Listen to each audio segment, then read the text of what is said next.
Hey guys, welcome back. This time around we're going to continue our discussion in biochemistry, taking a look at organic molecules. Previously we've looked at carbohydrates. This time around we're going to take a look at lipids. Lipids are nonpolar molecules, which means they will not dissolve in water because water is a polar molecule. But they're going to be composed of three elements: carbon, hydrogen, and oxygen, very similar to carbohydrates, except that the proportion of oxygen found in a lipid is going to be much less than what you find in a carbohydrate. Remember, in carbohydrates, the proportion is the 1 to 2 to 1 ratio. Here you wouldn't find that clean ratio. Also, you're occasionally going to find another element associated with lipids, and that's going to be phosphorus. Now, lipids do not have monomers, but there are diverse types of lipids. There are neutral fats, which we also know as triglycerides, phospholipids, cholesterol, and eicosanoids. Let's start out by taking a look at neutral fats. Neutral fats also are thought of as fats or oils, depending upon their composition. A typical neutral fat is going to be composed of three fatty acid chains chemically bonded to a glycerol molecule. These fatty acid chains are also known as hydrocarbons. Where do you come in contact with hydrocarbons on a daily basis? Hope you tell me in car, gasoline, or in your home in electricity, because the common thing in which we will do is burn fossil fuels to generate our energy, to warm our homes, or to give the power to our cars to get us to work. These are the same hydrocarbons that we're looking at here in the neutral fats. Neutral fats are going to be nonpolar by nature, so they're going to be stored away from water, typically in subcutaneous areas. They're going to act as insulation. They're going to act to protect. They're going to help us to prevent us from losing heat, and they're going to help cushion us from traumatic blows, while also being the most concentrated energy form that we have. Now, if you look at these three fatty acid chains, if all the chemical bonds between the carbons are single bonds, then we will have something known as a saturated neutral fat. Saturated neutral fats at room temperature are always going to be solids, and we think of them as fat. Example of that would be lard or bacon grease.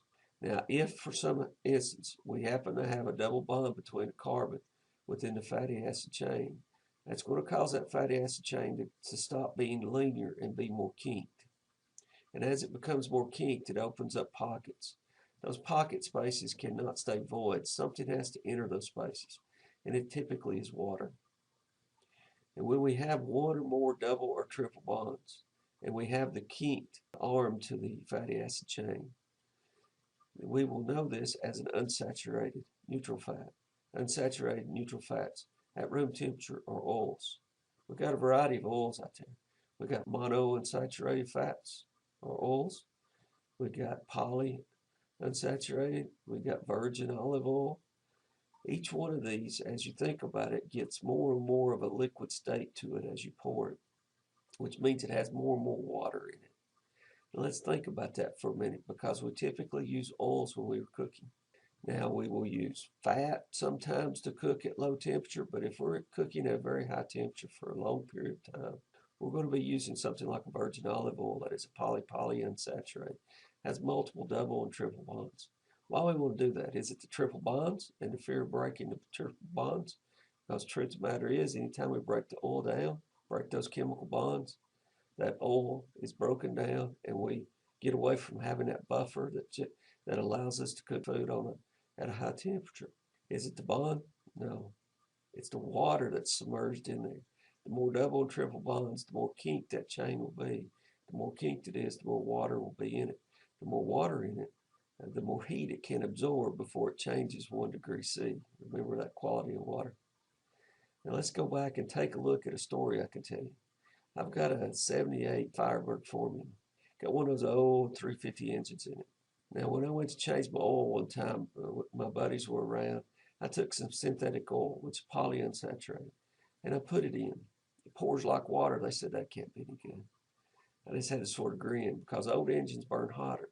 Why would I want to use synthetic oil? Why would I want to use something that had more polyunsaturated, more double and triple bonds? I wanted to do that because I wanted to make sure the oil did not break down at high temperatures that engine runs at. Because as soon as it does, the piston sticks. I have a brand new engine that I get to put in that car.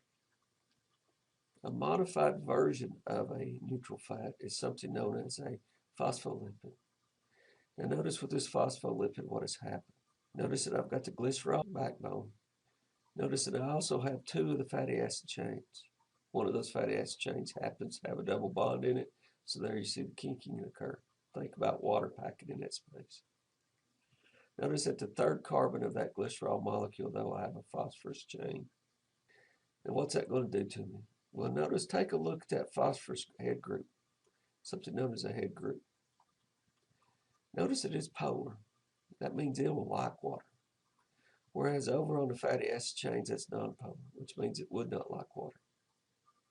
So here within one molecule, I've got one end that's polar and one end that's nonpolar. Where would that play out and be beneficial to me? Well, in nature, it may be beneficial to me when I want to get oil off of my hands. What do I use? I use soap, don't I?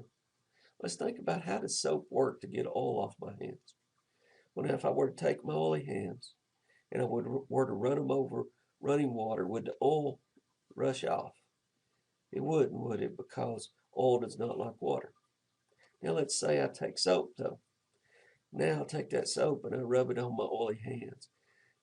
The nonpolar end of this molecule here could bind to the oil. Now the head group's going to be positioned as far away from that oil as possible. Now I'll run water across. Now what happens?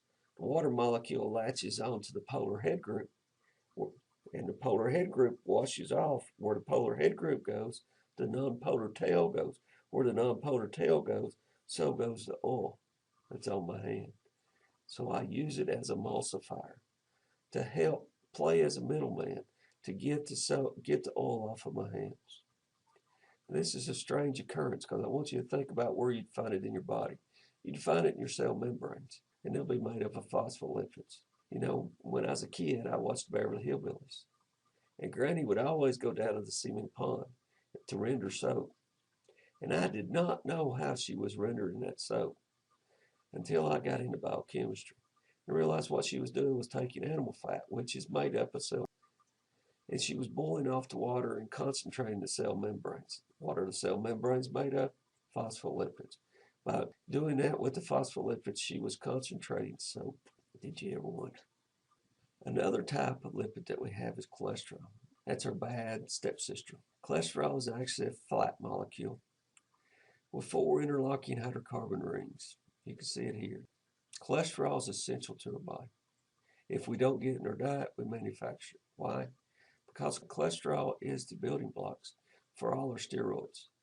Steroids are important because they're our sex hormones and our adrenocortical hormones. It's also the precursor to vitamin D and our bile salts. When my daughter was young, we used to go to the state fair. And we went to state fair because my daughter clogged.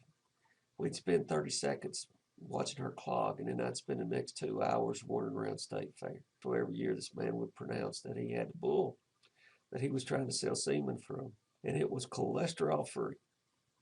And he'd always have the bull with him. Now the bull had all the male parts that a bull is supposed to have. It also had the muscle mass that a bull would have. How could he do that if he had no cholesterol? Truth of the matter is, sometimes we do ingest too much cholesterol. But there's also that chance that we make too much cholesterol inside of our body. If cholesterol measures high in our bloodstream during our annual physical, a doctor will ask us to go on a diet that is cholesterol free or reduced. And that works for a lot of people, but sometimes it just simply does not work.